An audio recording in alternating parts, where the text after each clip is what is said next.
Great skills again by him. Oh, marvellous goal by Lundgren.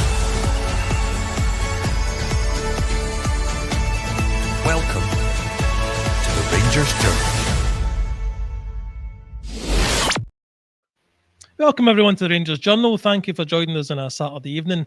We're having these emergency pods all the time, Scotty, but we just got a message in the chat. Anybody fancy coming on, having a rant? Well, I certainly do, but I know you do. So welcome aboard, mate. How are you doing? Aye, not bad at all, Billy, not bad at all. Smashed it Saturday, so I've done my overtime shift today and I'm just back for a shop and I'm just going to sit and watch a film with her after it. So decided to come on and discuss how Rangers could possibly, if a pig flies by a window, get a win tomorrow. I know, I hear you. Ryan will also be joining us shortly, but Doug is with us at the moment. Doug, you okay, mate? Yeah, not too bad, not too bad. As Scotty's saying there, looking forward to hopefully seeing something a bit better on Sunday than what we saw during the week. Scott, I'm going to go back to that game because I've listened to every podcast I can under the sun, from our shows to, no mention of competition, but I like to listen to loads of different opinions on things. And the one key element that comes out of everybody's attitude towards Thursday night was embarrassment. Embarrassing that we've got a team that's so gutless that can't do the basics.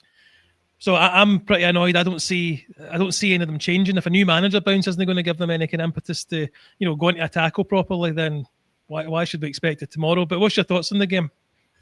Well, I put it in the chat earlier on that I want to see. Sorry, I'm trying to find what it says in the chat, but I need to see us winning some 50-50s tomorrow. I need to see us creating some chances, being a wee bit more solid at the back. We need to start doing the basics right first before we can actually get a right to win these games. These players are going out onto the park thinking because of the jersey they're wearing that they're already going to win, that it's a shoe-in that they're going to get 3 points. And then they're getting a wee bit panicky when the crowd turns and it's not going their way, but they need to earn the right first to go and get in front. And then once they get in front, they need to put their foot in their opponent's throat and really, really twist their feet, if that makes any sense. We need to go for it, Billy. We need to start seeing some basics off this team soon. That would be my answer for them all in terms of for the foundations for a win. It's the same as every game, but unfortunately, I was about to say we've only seen it once in 8 games this season. We've not even seen it once in 8 games because we were lucky against Livy. Livy were just poor. Doug, I do like that attitude of Rangers men thinking they won the game before they start, but you do generally need to earn the right to feel like that. These players don't have the valour of the Rangers teams of yesteryear. They don't have a history of showing us they can dig something out of a bad situation. In fact, usually we get ourselves into a bad situation and things go from bad to worse. I go back to the word embarrassing. It's embarrassing that we're asking the team to do the most basic of basic football and stuff. Absolutely. And I mean, to be honest, I don't think any great Rangers team has ever gone into a game thinking it's won. They go in with confidence, but the thing that I think is the bigger for me, it's the other team go into the game thinking they're beaten. That idea of being beaten in the tunnel. We've had times when Ibrox has been a fortress, when it seems like no matter what happens, we'll always get that winning goal at the end. It was the same thing that Man United had for various years under Sir Alex Ferguson, and it's a big part of the game mentality. We talk about it a lot. We've talked about it a lot, specifically with Rangers teams over the last sort of decade, and whether they've got enough of it. And I think the thing that we want to see, like you say, these basics is that it's them giving us a reaction to having played so poorly in the game before.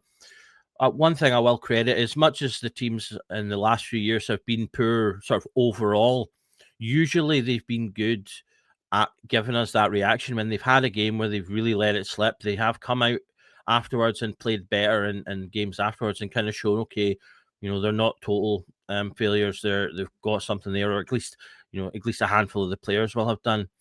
And that's where these players are at a point now where it's really in the balance for them. They've kind of been given a free ride because we've blamed everything largely on Russell Martin up till now, closely followed by Thelwell.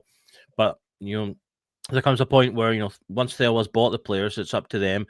We've got rid of Martin, so the onus really is now on them to show us that they can give us that reaction and that they can show us that they've got what it takes potentially to play for this team. There's, wide opinions, I think, on pretty much every player.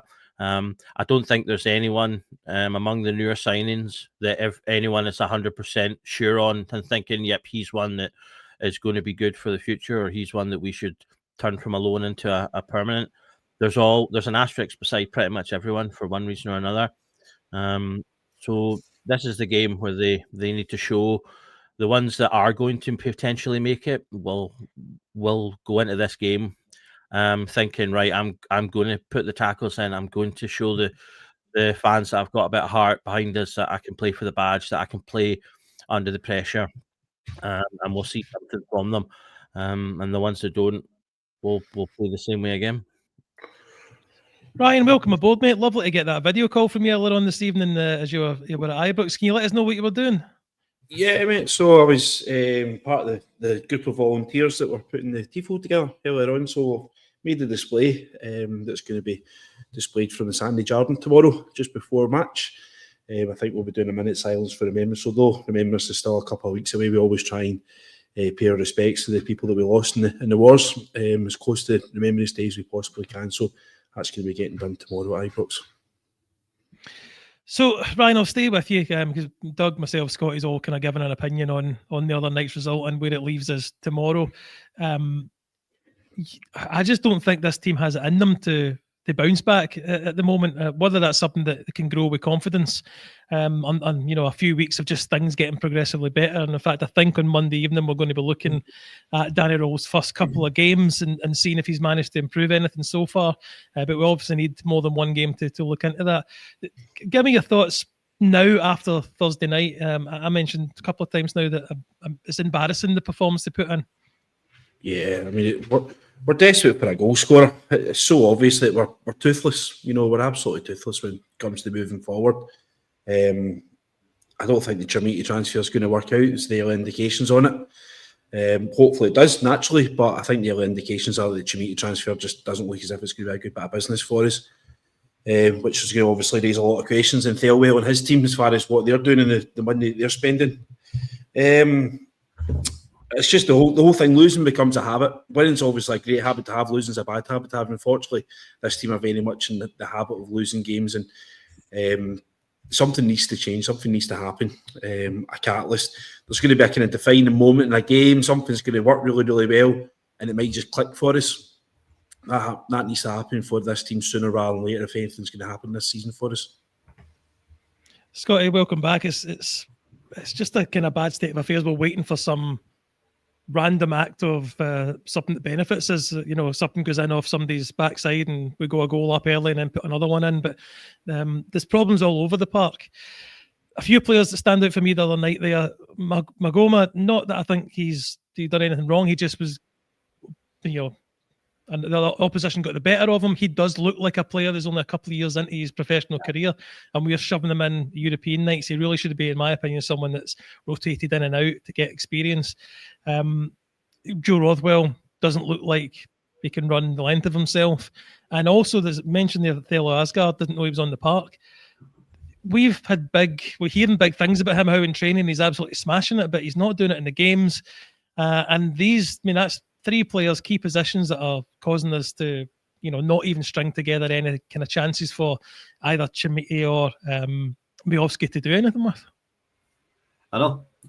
The whole makeup of the team is just rotten, to be honest with you, Billy. Starting on Magoma.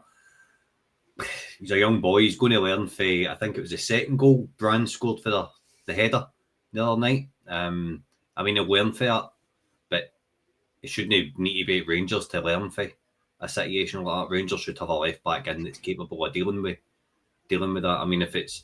If it's a goal that comes in and against better opposition, then it's maybe a wee bit more palpable for support to accept it. But because of the lowest rank coefficient team beat us 3-0 the other night, I think it was a manner of defeat. This is what it's all about in terms of performances, and we're loaning all these young lads. If you look at the back four, Cornelius, Magoma, Giga, it's all loan signings. Where's the contingency planning in that? How are we supposed to be able to? And Cornelius is the only decent one out of a lot of them, might add. He didn't start the other night. That is on Danny Rowe for me because that's human error, in my opinion. But it just Mikey Moore. Yeah, Finlay Curtis is a better player. Mhm. I'm sorry to say it, but Finlay Curtis is a better player than Mikey Moore. For Rangers, anyway. Whether he is in terms of overall ability, yet to be seen. Mikey Moore's probably better, but for Rangers, Finlay Curtis is better. His output's better. His contribution's better. He knows what it means in terms of pulling on a shirt. I know everybody hates this term, gets it and all this kind of stuff, but it's true. When it comes to Finlay Curtis, he stepped up for us in a few occasions this season. So I'm just kind of looking at some of the players here. Majowski, he's not really done anything for he signed. He's no chances. I'm not forming an opinion on any of these striker signings until I've seen chances getting created for them. Shamiti looked like an unfit striker the other night, like a player that's needing matches. Majowski's not a chance, a decent chance created for him. It also brings me on to this. I'm sorry I'm going off on a tangent here, Billy, but I was to get off my chest. But also brings me back to this old cliche of you go to Rangers, if you're a striker, you get more chances created for you. No, you don't. You're playing against a low block half the time, and the chances are probably worse for you because it's not an open game you're getting into. You know what I mean? In terms of league, anyway. Look at Midley Park, fellow Asgard. We touched upon him. Seen glimpses of his ability against Dundee United. There's a player in there now for what I've seen on that. But apart from that, you're kind of clutching at straws in terms of the recruitment over the summer. It's been woeful. It's been poor, and the players on the filling the jersey. It's a mentality. We keep hearing it's a mentality thing, but it is actually a mentality thing with these players. There was a tackle. They're not up for getting in for another one. This is what I'm saying. Danny Rowe needs to get the basics right first. If he can get in, instill some confidence in terms of getting the basics right and controlling a match, then I think we'll be okay. But it's getting the players there that's going to be the issue, because I don't know how you get this group of guys to. Doug, you might disagree with me, but I think we need to shore up the defence and midfield a wee bit. With that in mind, I mean, feel free to disagree if you don't, but if you are Danny Rowe, what do you do formation-wise, tactic-wise, and with the personnel that he's got, other than the ones that started the other night there, what can you actually do to make us a bit more solid? Because, I mean, to be fair to Butland, he's kept us in quite a few games. Yeah, he has. And I do think we have combinations. I mean, if we accept for a moment, I know it's a contentious point, but if we accept for the moment that the players we have got potential, then and some of them just need, either get given a chance more, whether if it's a Fernandez, or just played under a better system with better instruction, then the squad's actually quite not too bad in terms of options. So we can play, for example, we could play a back three. We've got numerous centre backs there. You can include Tavernier within that group if you want to, depending on how you're looking to play. So you could move to a back three and have attacking fullbacks. You could keep Magoma as one, and maybe have Curtis as another. I've seen a few people suggesting that. You could just shake up the back four. I think Cornelius, as I say, he's been one of the players that I think has probably stood out more positively than some of the others in terms of loan players and in terms of players who I think people might be thinking about, or maybe we'll keep him. He's played twice. I think it's just twice. He's played at left back, either full game or part game. And already he's got an assist, which is more than Magoma's managed. So you could put him out, play him out there. Again, you've got multiple centre backs you can choose from. If you want to go totally crazy, you could again play. If you don't like Jigga, you think Fernandez is a bust, then again you could play Tavernier at centre back and give Aarons another chance. Obviously, he came in a couple of games ago and got us a winning goal. So maybe there's more. We can get more at him. So there's plenty of options for him to go. to switch up the defence if he wants to. I think for me, the key area is the midfield. One thing that really stood out for me in the game of the week was the midfield looked so light, and there never seemed to be players there. I mean, I kind of started paying attention a bit more. It kind of looked as if, we had the sitting ones who were dropping slightly to connect with the defence, and then Asgard was trying to push up a bit more, which is good because that's something I do want to see from him. But it left this big gap in the middle. So we basically had defensive players and attacking players, but nothing connecting them. And Brand just seemed to get a lot of freedom and ability to move through that midfield. You see it in the there's a still floating about with Tavernier circled for one of the goals, and you see the path where he makes the pass to the player, who if Sutter's a step up in line with Jigga, he's offside, but and equally if Tav's slightly further in, he cuts the ball out. But the thing that really just sticks out is that it's such a massive cavern, not just between Suter and Tavernier, but all the way from the player along and through the midfield.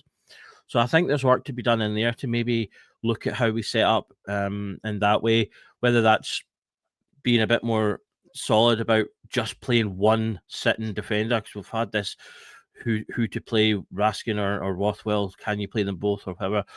He maybe needs to make a firm decision of, right, this is the guy I'm going to go with. He's going to be the sitting one, and I'm going to be more attacking, more aggressive, and play say Asgard and a Cameron or and a Bajrami, for example. Again, someone who's played very little this season, however, but has actually played reasonably well in the small amounts he's had. So again, does he deserve another chance? We saw Danilo come on in that game after having sat and done nothing for weeks. So as we're all looking at him again. So there's plenty there and plenty of options. We can do different formations. We can try different things. And I do think that would be good to help shake things up a little bit. But the problem is, as is always the problem for Rangers managers, is that we play twice a week every week. So there's little time in between to work on things and to drill stuff and to pick up new formations. You really ideally want all that work being done pre-season so that you're only then tweaking based on your opponents. So that's the difficulty that he'll have. And unfortunately, we will need to have a little bit of patience to allow him to get the time to get his ideas across. So I think, we talked about it with Stevie Smith, keeping things simple and giving them simple messages. I think that's really going to be the initial way he does it. He'll pick what the key things are and focus on them, I would imagine. And then, when we get our next international breaks, he'll obviously then get a bit of time to work on it a bit more. So there's definitely options if he wants to shake it up, but I kind of feel like we maybe won't see huge amounts of changes unless, obviously, if players continue to put in poor performances, then that'll force his hand. We'll just stay with you, Doug. That league team apparently at the bottom, bearing in mind all the things you've just said, that doesn't look too changed up in my opinion, but it probably looks like a weaker team than the other night there. Diamandi for me hasn't done anything to justify a start. Danilo also. But if that is the league team, how do you think he sets that up? Well, it's interesting. I mean, as far as I was aware, I thought Diamandi was injured, but he's maybe well enough to be back. I do think Diamandi does connect the midfield well when he plays well. He has been sort of hot and cold between Europe and domestic, though, so we'll see how that is with him coming back in. Having the two strikers there is interesting, so it'll be interesting to see if he, is he playing two up top there? Danilo can play as a 10, can play off one of the sides. But did I see he's got Gasma and Moore in there as well? So that could be a more flat midfield, maybe. A more flat 4-3-3. Or maybe you're looking at a 4-2-4 or a 4-4-2, no? Yeah. It's quite German to go 4-2-4, isn't it? I think yeah. Yeah, because it gives you, again, you've got options there in terms of you can have your fullbacks push up or the attacking players pull back. Like Diamandi and Raskin sitting. He might go with the fullbacks inverting into the midfield to give the numbers as well. I would imagine, I've not had a close look at them yet. It's on my to-do list after tonight, but I imagine whatever he's chosen will in part be to do with what Kilmarnock do. because that is something that he's sort of famed for, is looking at the opposition and specifically making changes to take advantage of the opposition. So it may be something to do with that as well. But I mean, it's, bringing Cornelius back in, I think makes sense. I was going to defend him a little bit because I have seen a few people criticise the decision not to play him at the weekend. Cornelius was I believe, the most travelled international because he was away. I think they were down South America. So not only will he have had a lot of travel playing the game, Roll also won't have seen much of him in terms of training and things like that. So I think that's probably why he didn't play. And the same reason that Chermiti probably was kept in, that Miovski will have been off as well, so he probably didn't get a lot of chance to see Miovski, so he's just stuck with what was being done before. So I think we will start to see more changes as time goes on, because he'll obviously get to know the players a bit more. He's now had a few more days to see these guys. Cornelius coming straight back in, I think, kind of maybe suggests that he does agree with what everyone was saying, that he is one of the better ones. So I do agree with that. I would personally quite like to see Cornelius tried out left back for a wee bit, just to give Magoma a little bit of a break. As we've said, he's a young guy. He's come in. I think he's done pretty well given the consideration for the situation he's been put in. He has made mistakes, some of them pretty poor. He has had bad games, some of them really bad. But overall, 19-year-old guy that's played barely any football, and he's suddenly thrown into playing not just for a big club under European pressure at the very beginning of the season, but then on top of all the other crap that we've had going on with the manager and everything else, he's always looked positive. He's always looked like he's up for it. So, but I do think just to give him a little bit of a break before I think maybe fans turn on him a little bit, because I do think he is starting to show maybe he's not. I don't know whether he will be a long-term option. I'd like to think he might be, but the balance of good to bad is starting to even out a little bit for him. So I think giving him a little break out of the team might be useful now that we've got the options to do it. Because I would like to see Fernandez getting a chance again. This is someone we've been ripping into for apparently being too pissed to get on the bench even, and then apparently it's he's actually been injured. So okay, well that's fine. Can we see him on the pitch then at some point? Because we've spent money on him. He didn't look horrendous in the two games. I know they weren't the greatest games of all time, but he didn't look horrendous, I didn't think, in either game he played. He did get a goal in one of them. So, albeit against Alloa, but still, he's a unit of a lad. So I'd like to, again, just to see, because we've spent this money on him, I'd just like to see him so that I can actually make a proper decision as to whether he's mince or not. Scott, you want to come in? I mean, I want to discuss the idea as 4-2-4. I'll ask you a question on it, Billy, because what I've got in my head is if we are going 4-2-4 tomorrow now, this apparent league team get put in.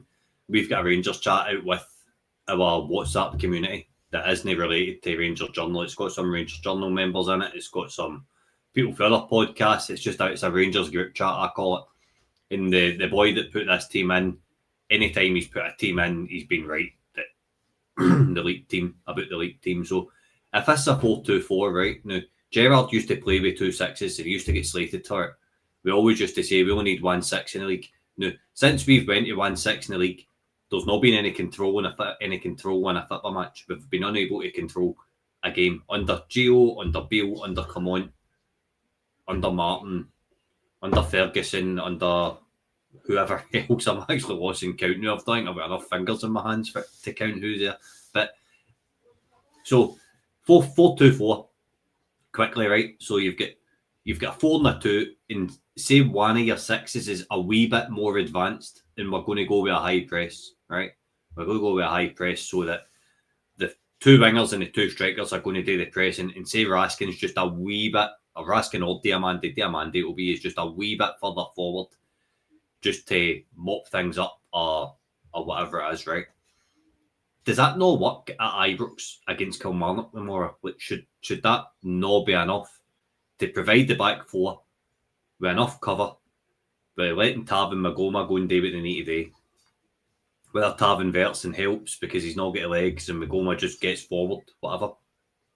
But that 4-2-4, I think, is a system that could potentially work, because you've got your two wingers can go and cause damage, whether that's Moore or Ant-Man or Curtis or anybody. Gassama's already shown what he can do, and then you've got Malowski and Danilo up front. You've got two experienced SPFL strikers there. Whether they're good or not, you could argue with me about it all day. I suppose I could argue with anybody over it, but do you not think that could work in this league? 100%. I think it should work. The only thing I do feel is with the Kilmarnock will probably sit deep, so it'll be quite congested in that final third. It needs to be quick, fast touches between those forward players for it to get round that. But I mean, Kilmarnock sit deep though, Billy. Will Kilmarnock sit deep? If you're a Kilmarnock manager, are you not coming to go for it? Aye, though there's that. I forgot about how we're playing for that to be the case. Yeah, going back to earlier on in the pod, we mentioned like teams being beat in the tunnel. I think Doug said it. Teams are playing us. They can't wait to get a go at us because we're in such a bad place. The players' confidence is so bad. But for this to work, the players need to be. They need go back to the basics, mate. If you said mop up, well, I never seen any evidence of anybody trying to mop up the other night. They actually need to do the job. So if they do the job, I think you could do the Christmas tree formation. We should beat any team on, with the funds that we've got at our disposal. So yeah, I definitely think it can work. I'll let Ryan come in on it as well because you've been sitting a wee while, Ryan. Yeah, I don't think Kilmarnock will sit in. I don't think they've got any reason to be honest. It's you're the way things are at this moment in time, teams aren't going to get a better chance to come to Ibrox and give us.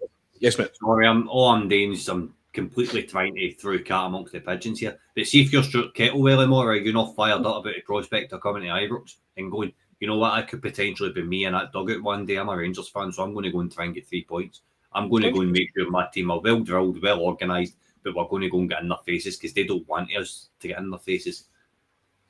Listen, absolutely, and that's the nature of playing, both sides of the old firm, because chances are you're a fan of one of the two. So you've got players that are either coming because they're going to come and try and play well to catch the eye and hope they're going to get a move to us, or they're coming to play well to beat us to help their own team out.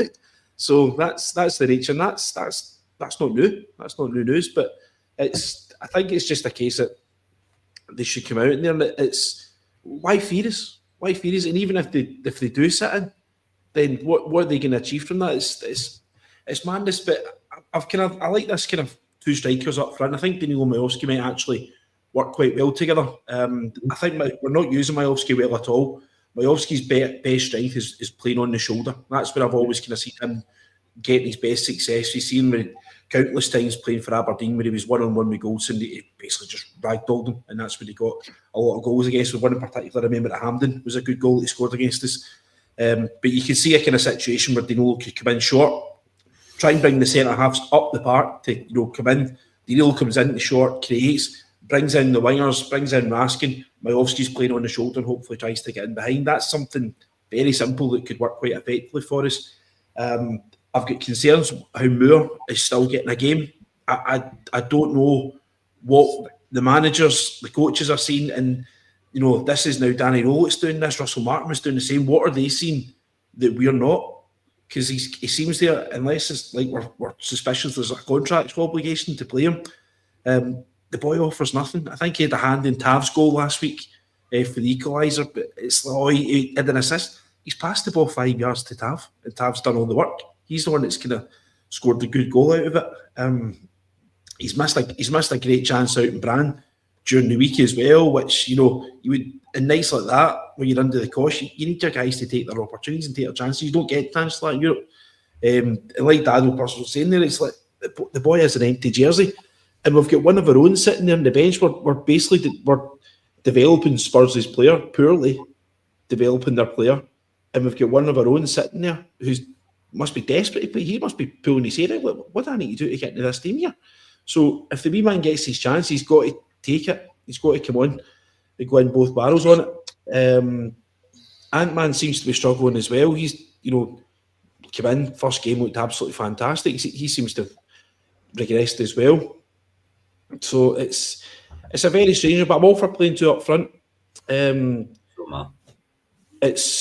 We just need to be mindful of the sucker punches. That's there, because and if Stuart Kettlewell's watched the game from last week, he'll be telling the boys to get physical. He'll be telling his players to be physical against them. If you lay one on them, if you get a good hurt, they'll hide, they'll disappear. Chances are they won't come near you for the rest of the game. And that's what happened last week. I think the result last week was very obvious that there was only one team had a manager, and Jim Goodwin's in there at half time and basically raised the roof on them, and they've come out fired up, and we basically came out thinking we'd already done the job.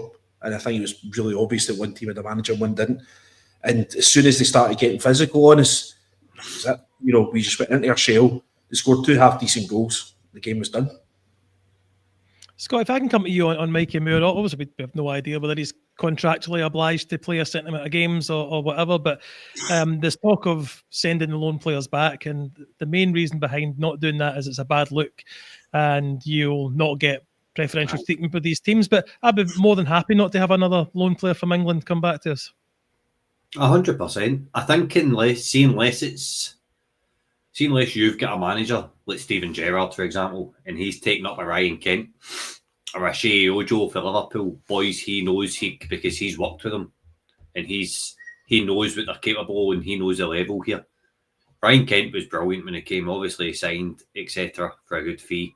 Shea Ojo wasn't as good, but that was Rangers utilising Steven Gerrard's contacts. I think in that scenario, I think it's a good idea.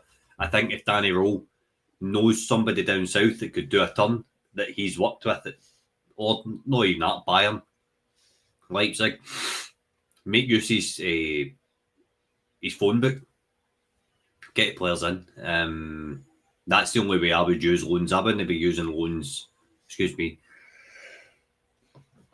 I wouldn't be using loans how we've used them this summer. We've used the loan market wrong. The only loan that's been successful in my eyes is Cornelius, because it's got an option to purchase in Query Magoma. But again, that boy's got a tough learning curve. He's came to a big club. He's made a big error on Thursday night. They will learn from. He will come back stronger from. I've got no doubt about that. But some of the rest of the other players, just like Lisa Nasser, Chiga, Wolves have had their pants pulled down there. Absolutely their pants pulled down. He's not good on the ball. He's not really good at much, to be honest. But then I think a lot of it is to do with this high line that Rangers have been utilising. I would have worried about Giga if Muscat had come in, because Muscat would have persisted with this high line. I think we've got a more pragmatic manager in Danny Rowe. So to answer your question on the loans, I think we need to go out and focus on getting Rangers players in the future. And in terms of Mikey Moore, it's to be unseen. He might score a winner in the League Cup final, or he might score against Celtic next Sunday.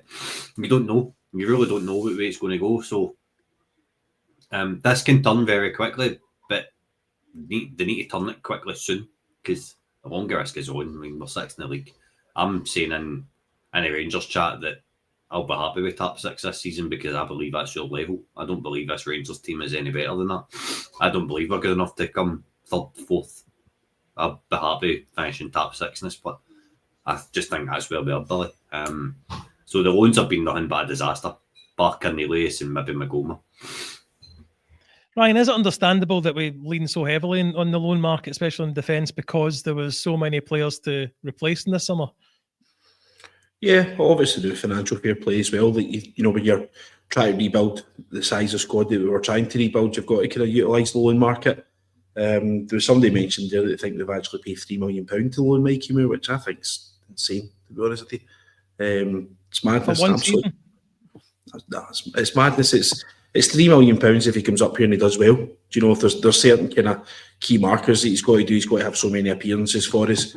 He's got to, score so many goals. If we win the league, there's a bonus involved in that kind of side of things. Why are we paying £3 million? That's mental. That's it. The whole thing about these kind of loan signings that if we're bringing young guys up from down south, it's meant to be mutually beneficial for all parties. And at this moment in time, the only team that's benefiting out of it is Spurs, because we're getting nothing out of them. And I'm no doubt the boys are going to have a half decent career. He looks as if he's got something, but at this moment in time, he's just not. It's not that we're not the right club for him. He'd have probably been better off finding himself somewhere like Championship. Maybe he's a half decent League One team, something like that. But it's mad that the Macoma one. I don't think Macoma's been great.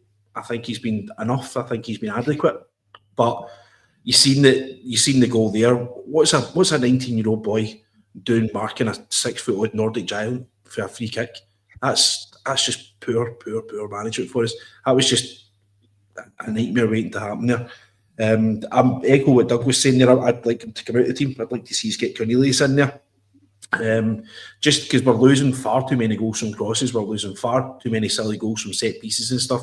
So having another 6-foot centre-half style player who can play with the left back because he is reasonably good with the ball at his feet, and we've seen him going forward as well. I think he had an assist a few weeks ago.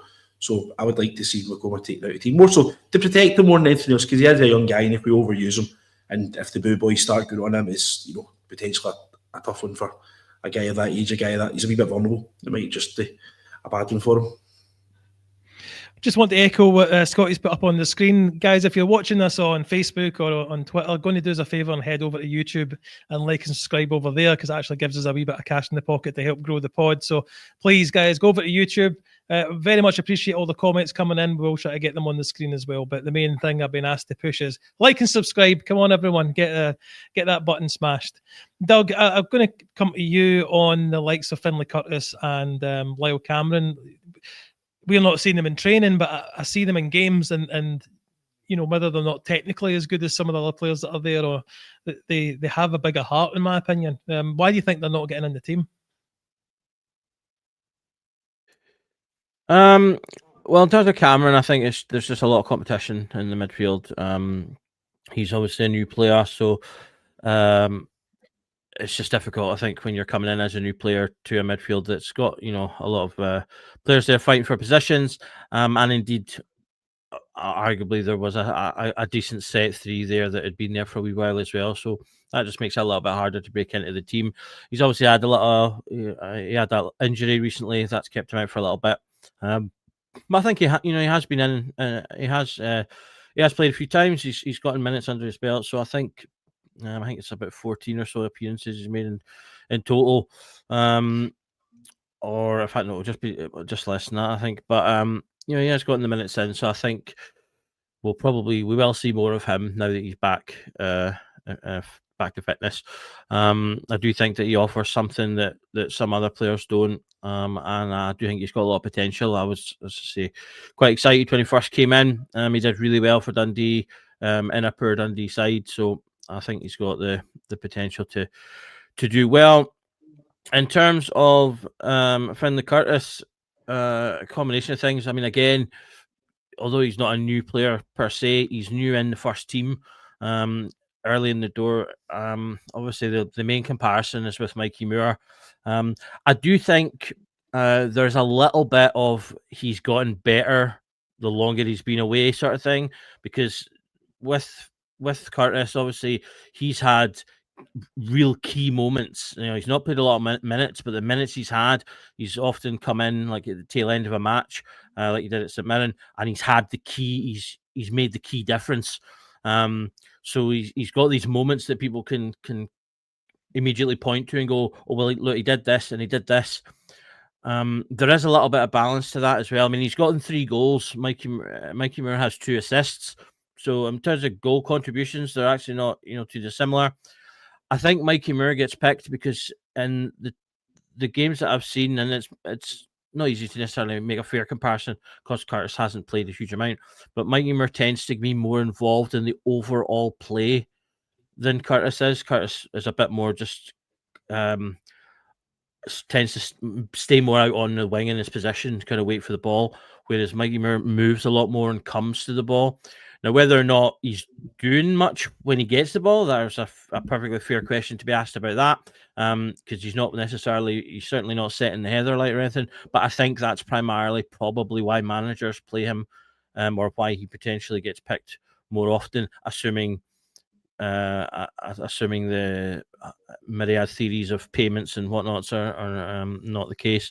I've made the same sort of argument about Tavernier over the years as well, when he's looked like he's not been playing his best and people have said, why does he keep getting picked? It's because he's so involved in build-up play and creating chances and things like that. That keeps him in the team even when he's not being as playing as well, defensively and things like that. So I think that's probably a little bit around why Mikey Moore still gets picked, because I think, as I say, he's that little bit more involved in the overall play, and that kind of helps him. I do want to see more of Finlay Curtis, though. As I say, he's been a moments player, and there's no reason why those moments couldn't add up more frequently if he gets more time. That's the thing, is, if you give him the opportunity, does he take it? He did have a couple of games where he didn't play quite as well, but then the whole team didn't play quite as well, so that's not on him. So hopefully we do get to see more of him. I don't want him to sort of disappear into the background of things. I think that would be a real shame, because he has looked positive. Obviously, he's being a homegrown player. There's nothing better than seeing one of your own come through and become a key part of the team. So I think that would be really good. As I say, there's a handful of players that I think are in that position that I hope that we'll get a chance, and we'll see a bit more of them, in terms of them just getting the opportunity to show if they can do something else under the new manager. Different managers can make huge difference to individual players. I think particularly these days as well, where looking, you can't just shout at players the way you used to be able to. You have to kind of manage them a bit more and look after them a bit more. So I think the right type of manager can make, you see it all the time. Managers come in and a player that was woeful one season is suddenly the key player the next. So hopefully everyone gets a chance and gets a chance to come in and show something. Obviously, if that's true about the possible of this, like the 4-2-4, that's a whole different type of system to what we've been playing. So there'll be players that will be playing in different ways, and it'll be interesting to see how that is. My one concern about that system is if Raskins, the main sitter, will lose a little bit of he's been one of our more creative players this season, and if he becomes the main sitting player, then we maybe lose a little bit about that. There's a big onus in this team for players to be more creative and obviously more clinical and take chances. It's been a big miss for years, but in particular now, we're not scoring enough goals, which is why we're drawing so often, and that really, really needs to change. I mean, if you go to the look at the SPL stats right now, top 5 goal scorers in the SPL and top 5 players creating the most chances. We have one person in those 2 top 5s, and I don't need to tell you who it is. It's the same person that's been in that top 5 for the last 10 years, and that's just not acceptable. We need to have players that are getting into the top of these ends of these lists, scoring goals, creating chances. I think we've had periods where we've created chances this season, but we still lack that clinical edge. We've hit the post, I think, loads of times, post/crossbar.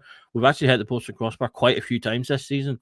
So we need them really to fine margins, and we really need them to push those fine margins. Some of that will come from confidence. Some of that will come from just playing better. Or we'll find out if they don't have the ability to do it, then it will unfortunately come from having to replace them. Scotty, if I can do a slight change of subject for 30 seconds or so, we've obviously encouraged folk to like and subscribe over on YouTube, but we also have a members section over there with exclusive videos for members only. Can you maybe let people know what that's like? Aye, well, we're trying to get an extra couple of pods out per week. I am not going to be on the public pods as much because I'm away trying to get that up and running. This was an extra night because I think Rangers are a subject that needs spoke about just now, so I believe there needs to be content out there for you to watch. But for 99p a month, you can head on over and get 2 or 3 more pods a week off us if you're interested. It's appreciated. It's helping us grow. And man, just off the YouTube money, we managed to get Y-Scout on for our scouting department, which is really, really helped take us to another level where we get more data and stuff. So, aye, Billy, just that's where we're at. I think we're looking at a Monday, a Friday, and a Sunday. And thanks to Doug, I've dragged him over with me as well. Yeah, thank you very much, Doug. I'll stay with you, Scotty. Thelwell Stewart had a bit of a PR campaign when they released the manager. Got the I'm sorry about bringing this up. They got lots of fan media involved in their kind of one-to-one meetings or round the table meetings.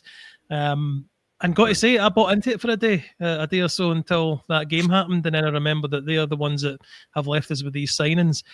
Very much the attention turns back on them. I think Rule gets a bit of a free pass at the moment to try and do his best, but if the results don't improve, the pressure stays on them, doesn't it? Definitely, 100%. 100%. Danny Rule's got a free run at his job. It's a free hit, as far as I'm concerned. It's not his fault. He's walked into.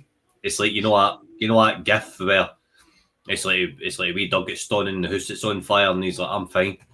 That's Danny Rule just now. He was in it in Sheffield Wednesday, and he's come into it at Rangers as well. Fair play to him for being so keen to take the job on. Because the other two candidates quite clearly didn't fancy it for whatever reason. But a narrative is on. A narrative is well and truly on Thelwell because of recruitment, and Patrick Stewart because he's basically, I think, on one of pods last week.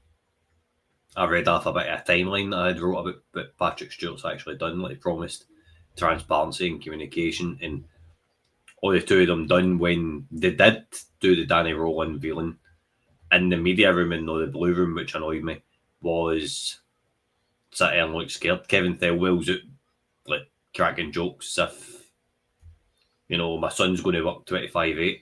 I couldn't really care less when your son's going to work. Your son shouldn't be working for Rangers at all, if you ask me. See, I'm going to get off the tangent about the two of them now, but it's all true as far as I'm concerned. It's utterly deplorable what the two of them have done. They're not Rangers class, they're not Rangers standards, and that's on them as people as well as their ability to do their job, Billy. Scott, you're asking like I didn't know what I was doing, but asking you that question, mate. So don't worry about going off in a roll there. Ryan, what annoyed me the other night there, because you've mentioned it more than once. There's the fairway behind the line of defenders.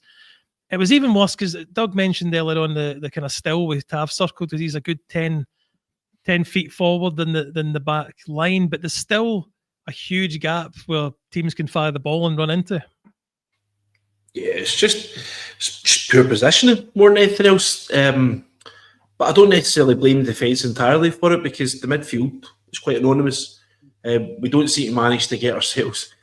God's sake, we don't seem to manage to get ourselves a formula within the middle of the park that allows us to dominate games. Games are usually won and lost in the middle of the park, particularly Old Firm games. I would highlight as well. And we don't seem to manage to find the formula. I did mention I didn't think that Russell Martin knew who his best three midfielders were. I don't think Danny Rule will know that either yet for obvious reasons. So that's something that I think the likes of Rasker, as much as Nico is probably our best player, he does have a habit of roaming about the park a wee bit too much and coming out of position. I think it's when previous guys have been mentioning that the players aren't doing what I'm telling them to do, they're not following my instructions. I'd probably point the finger towards somebody like Raskin who's just roaming about the park. Whereas I would like him to stay in the middle and be more effectual in that way. And if he does, and the other thing is if you do want to let Nico go and do that, because he's clearly good at it, have somebody in the middle of the park that will stay like a Connor Barron or somebody like Rothwell to stay in the middle of the park and just basically marshal the ball. So it's just there. It's every goal that we seem to lose at this moment in time. They seem to be preventable. Everything like that was preventable. How did that manage to happen? That was preventable. And it's just there's a lot of kind of really silly mistakes. Particularly a lot of the goals that we lost against Bruges, we were looking at going, that was preventable. How did that happen? I think the first one at Ibrox, so the guys pinged it in from miles out, just looked preventable. So it's just really kind of there. But we there. I think Souttar's having a horror show. I think Souttar's really digressed a lot as well. I'm starting to worry about him. I don't know if it's the fact that he's coming into the last, year of his contract, if that's distracting him, if that's kind of giving him some worries. Again, they're talking about mentality and the psychological side of things there. At this moment in time, this guy doesn't know if he's going to have a job in a few months' time. So is that affecting his football? Is that affecting his ability to do his job? We don't know. And it's obviously you're probably looking at a whole new rebuild of the entire defence anyway, because McComb was a loan signing, Cornelius is a loan signing, Giga's a loan signing, and Tavernier and Souttar are both out of contract at the end of the season. So it's a real difficult one. we just need to stop being so easy to beat and stop being so easy to get. And if we need to go to a situation where we're playing 5-man defences or 3-5-2s and stuff like that, do it. Just stop losing so many stupid goals. Concentrate on keeping the back door closed, and then we can work and get up there and start creating more and getting more goals. So we'll see what comes of it. But that again, it just goes down on the low lights of the season. Doug, there's a comment from Ali in the comments there about Dan Purdy getting a free ride as Rangers technical director. Now, this is probably on me, but I have no idea what Dan Purdy does, what he's meant to do, and what he has done. Can you shed any insight on what a technical director is meant to do for a club? Well, the problem is it can vary. I think that the right, so there's not, or at least nothing I can recall that really clearly delineates a lot of his duties. I think it's less to do with recruitment, and he'll be more to do with setting up the structures within the club. So the technical side of how things are laid out. I think he works a lot with the women's setup as well. Whereas obviously Thelwell, he's the setup. Obviously, he kind of has the overarching look, and primarily is recruitment. So I think that's probably the main difference is Purdy is more about the structures within the club and looking after those and making sure those are working. And Thelwell is the eye over it all, but then primarily looking at recruitment. But Purdy, as far as I'm aware, does have a part in that. Obviously, it's a bit of a group thing. So I do think he does have a reasonable part in recruitment in terms of looking at players alongside obviously the scouts, Thelwell and the manager. But he is getting a free ride, that's for sure. Yeah, again, I think most fans though are like me and don't really know what he does and what his job entails to see if any blame lies at his door as well. But I can understand why he's keeping his head down at the moment and not entertaining with fans. I don't think I could tell you. I searched him there to find his technical director role. I couldn't remember what his exact role was, but I didn't actually know what he looked like. So he's getting a free ride because I don't think the fans really know anything about him. Scott, come back to yourself. You wanted to talk about what we expect tomorrow or what we're hoping for in the game tomorrow. At the moment, all we are, as fans, all we have is hope that something will turn around. Rowe's not going to have a lot of time on the training field, as we've mentioned. So I guess I'll throw it back on you. What do you expect the result to be tomorrow and how do you expect us to play? What do I expect the result to be tomorrow? Can I be honest here? I expect the result to be a draw, and I expect it to be initially. It's going to be like I put it in the Rangers chat all night. The first 5 minutes is I've not seen us control a game like this in the first 5 minutes all season. I think it's going to be a tale of two halves where first half might be good or the second half might be good, and the other half we ultimately concede and do like usual. It's going to be a draw more and a kind of drab performance, and it's not going to fall on Danny Rowe either, because it's not Danny Rowe's fault. He's not had any time on the training pitch with these boys yet to try and sort any kind of routine or structure or strategy. I would imagine he'll be doing quite a lot of video work with them, a projector work, whatever you want to call it these days, but it'll almost be trying to sit them in a class and try to teach them what he wants them to do, because he can't get them out in the training pitch and show them. So I am expecting a draw more, but I'm not expecting any more than that. I should be expecting a win, but a draw and another drab performance for me, mate. And Ryan, you going to be at the game? Sorry, I was struggling to go off mute. That's no leave me alone, man. I've not seen him all day when I was out doing the tifo, so I feel no like, come on, get in. I'll be at the game, mate. I did say I wasn't going to go back until Russell Martin. I missed one game and it broke me, to be honest with you. So I'll definitely be there. Looking forward to it. Well, tell me what you're hoping for out the game as well, then. Anything, just a win. We're coming into such a massive week as well. We've got Easter Road on Wednesday. We've got an Old Firm semi-final next week at Hampden and stuff. Anything, we just need to break this horrible run of results that we seem to be on. We just need to get a win under our back to install any kind of level of confidence to these players to try and do something and give the manager something to work with. Anything 1-0, I don't care whose backside it comes off in the last minute, he go into the back and just anything at all. And Doug, yourself, if you had to pick a player that inexplicably turns things round and has the game of his life, and we all get behind him from now on, who's your candidate for being that player? That's a good question. But while I run my mind over it, I looked up Dan Purdy while you were chatting. He is actually more involved in recruitment than I think I maybe suggested. He is, to quote, lead on all aspects of recruitment and talent identification pathways across the men, women's, and academies teams. So basically, he's meant to find all the good players, I think. So, so perhaps we really should be blaming him more. In terms of who can pull it out of the bag tomorrow, if that lineup is to be believed, then I'd quite like it to be Danilo. He's a £6.5 million striker that he's never really had the luck of a time with us. He's been injured the entire time. When he's not been injured, the managers at the time didn't pick him. So I'd kind of like for him to have a good game. As I say, largely just partly I quite like him. He's kind of got that likability, I think, that Dessers had. He's always kind of smiling. He looks like, I think sometimes players like that get unfairly sidelined because fans want everyone to be covered in blood and snarling all the time. But I kind of think that happy, a lot of the times I find players that are like that have got that kind of happy demeanor, are actually the ones that really apply themselves on the pitch as well. Koisty was a great example of that kind of thing as well, Dessers himself. So I'd quite like to see him come. So let's have a 3-0 tomorrow with a Danilo hat-trick. Scotty, I'm going to come back to you for the final say. Ryan and Doug, thank you very much for coming on, guys, especially in short notice.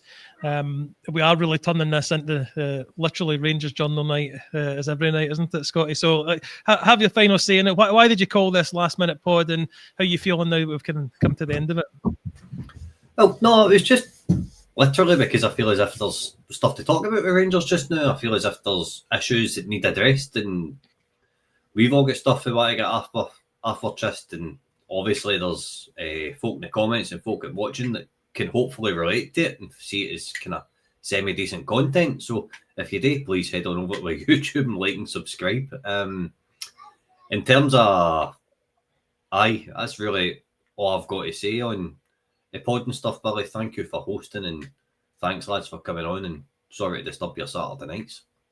No, again, thank you everyone for your comments. Please do reiterate Scotty's sentiment there. Head over to our YouTube page, like and subscribe, and as Andrew says, whether you click the notification buttons as well. I also want to mention the Bluebells pub in Puerto del Carmen in Lanzarote. If you are over in Lanzarote, please go and check them out. It's one of those weird ones we were talking about before the pod started, that it's not like a product we can recommend to you, but Scotty has been a few times, met the owner, and great guys over there. Have the pods on the TVs, have the games on the TVs, and a good Rangers pub to go to if you're over in Lanzarote. So please check them out. Everyone, thank you very much for watching. I hope your team wins tomorrow, obviously, but just remember that every night is a Rangers Journal night.